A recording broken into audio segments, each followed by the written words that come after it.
God bless po sa ating lahat. Ako po, muli, Edgar Mejorada, OFW sa bansang Spain. Taga Bohol ko. Dito siya ko nagdakas Bohol. Pero di ako dire karon naningpad ko sa nasod nga Espanya. Dito ako ngayon sa bansang Spain bilang isang OFW. Normal nga OFW. So sa ating mga subscriber, sa ating mga taga-subaybay ho dyan, lagi ho dyan sa ating comment section. Marami po salamat sa inyong pagsuporta. At ito ulit, i-update natin itong nangyari dito sa kay Pambari 4 na i-vlog ko to. Bisan di ko taga Cebu, pero para na apektado pod ko ani. Kay ngano? Kaya mga Duterte man lagi ang nagpaludyo, ang nagtuboy ba, ang nagtaas sa kanyang kamay. Game start!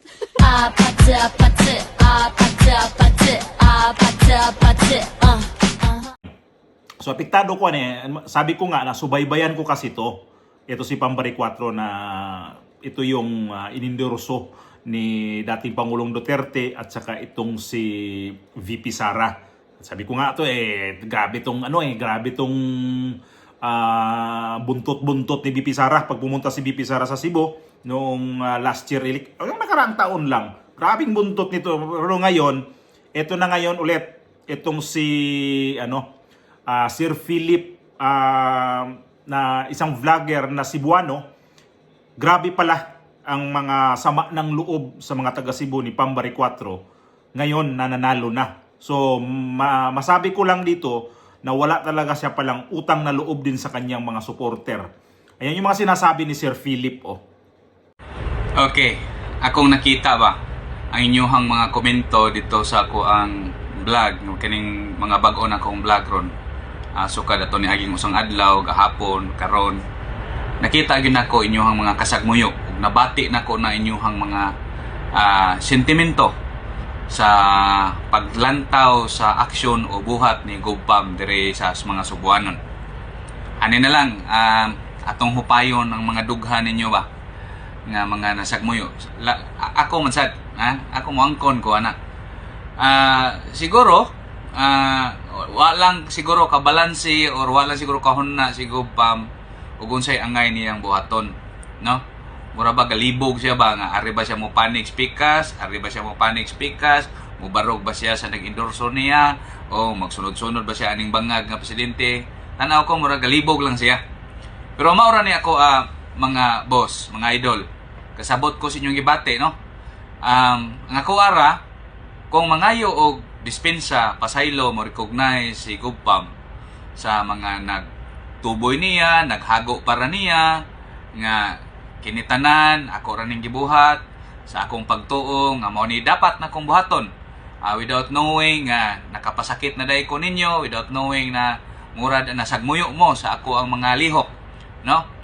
Tinuod mo sana nga wa dili tanan atong ma-please, pero ug buhaton na ni Gopam sayo-sayo karon makadawat siguro ana uban niyo makadawat pero uban sad siguro niyo murag dili na.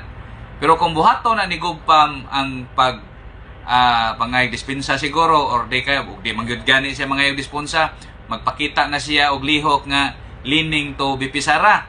Unya wa na layo na kayong panahon, murabag ka na bang dool na siguro ang eleksyon.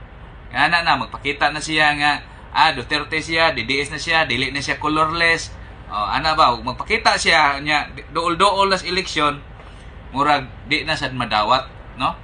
Murag di na sad nato siya makaingon ta nga kani iya gyud ay ana bugsay gini sa pikas ug pikas na ihatang gi sakripisyo, ihatang gi pasakitan, ihatang gi sagmoyo for the sake sa iyahang intensyon or unsay iyang motibo nganong nagsige siya dool-dool aning bangag.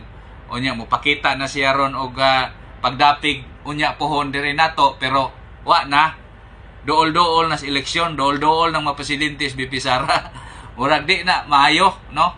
So sa ako na ang giingon, the best time nga iyang ipakita ang iyang kalig-on ug baruganan kining panahon na, as early as now. Pero kung magpakita siya ngadto na late na kayo, no time na niya mga tao, labi pa karon kita nako inyong mga komento murag nakadesisyon na gyud, nasagmuyo na gyud mo, murag nasakitan na sa pud mong uban. Ana bitaw?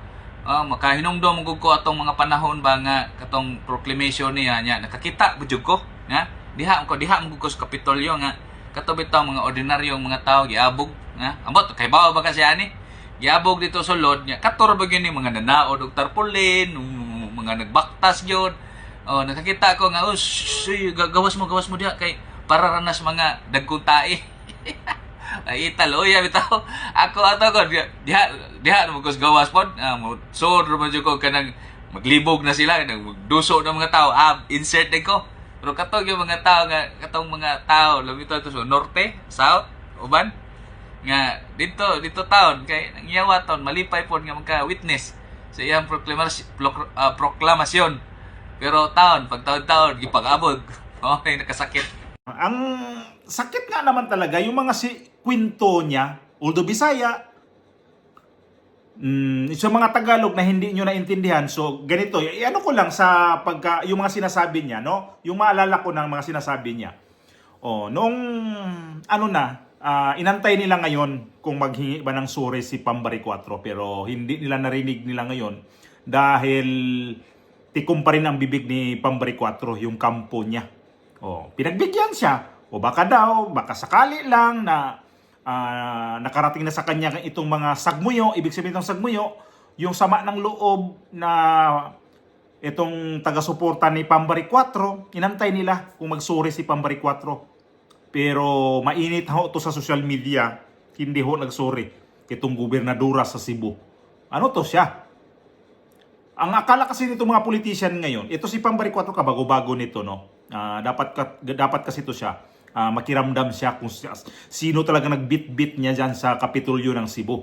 Aminin natin na mga tao talaga ang sumuporta sa iyo. Pero ang mga tao na yan, gobernadora, majority ho yan dyan. Mga Duterte supporter ho yan, dapat doon ka tumingin. Hindi na lang natin sabihin na mga Duterte supporter, sabihin na lang natin na mga taong ordinaryo, yan yung naghatid sa iyo dyan sa Kapitolyo sa Cebu. Dapat lingunin mo sila ngayon. Huwag kang magpakabingi, huwag kang magpakabulag sa nangyari ngayon. Huwag kang pipi dito kasi ang mga tao ngayon nag-antay kung magsuri ka ba o hindi. Kasi ang sabi nito ni Sir Philip, kapag hindi ka magsuri ngayon, malapit ang eleksyon, doon ka pa, pagdikit-dikit ka naman kay VP Sara, wala ka na. So, mintras nga maaga pa daw, magparamdam ka na sa mga taga Cebu. Kasi ang dami pala nito ding sama talaga ng loob nito kasi tingnan nyo yung video na yan sa kanyang Facebook. Grabe, ang mga taga Cebu. Ang sama pala talaga ng pakiramdam nila. Ang sama nila ang naranasan nitong si Pambari 4. Kasi ito pala yung noong, di ba, bandang dulo, yun naalala ko, na noong panahon ng noong inauguration niya, na mayroong mga supporter doon na nanggaling ng norte, nanggaling ng south, na gustong masaksihan ba ang kanilang ginawang ipapanalo itong si Pambari 4, pero mayroong mga tao na pinapaalis itong mga supporter ni Pambari 4. Gibugaw na. Ang sabi daw, alis kayo dyan. Kasi yung lugar na yan, yung siguro yung pinustuhan nila, doon daw yung pupusto yung malalaking tao. Yung sabihin na dagkagtae ba? Ibig sabihin yun, malalaking tao, doon daw. So di man lang ayusin na pagsabihin, pwede dito na lang tayo. Bigyan ng bigyan sila ng spasyo kung saan sila po pwede doon. Huwag na yung para kang ginawa kang aso doon. Tapos ito yung sinabi nga na grabing pagsuporta ni gobernadora na yan. Ito yung nagkabit ng mga tarpaulin, ng mga sako. Hindi niya hindi na niya naisip siguro ngayon. Nung bago nanalo siya, narinig ko yan. Na grabe, mayroon pa siyang pa-emote na grabe dyan, yung mga tao dyan. Magtaka na lang dyan ko kay mga sako ba, pinturahan na lang dyan. Meron yan, nung bago siyang nanalo. Yung pero pala ngayon ako. Sus. Yun ba yung resulta sa katiktok-tiktok nitong gobernador na dyan sa ano? Sa Cebu?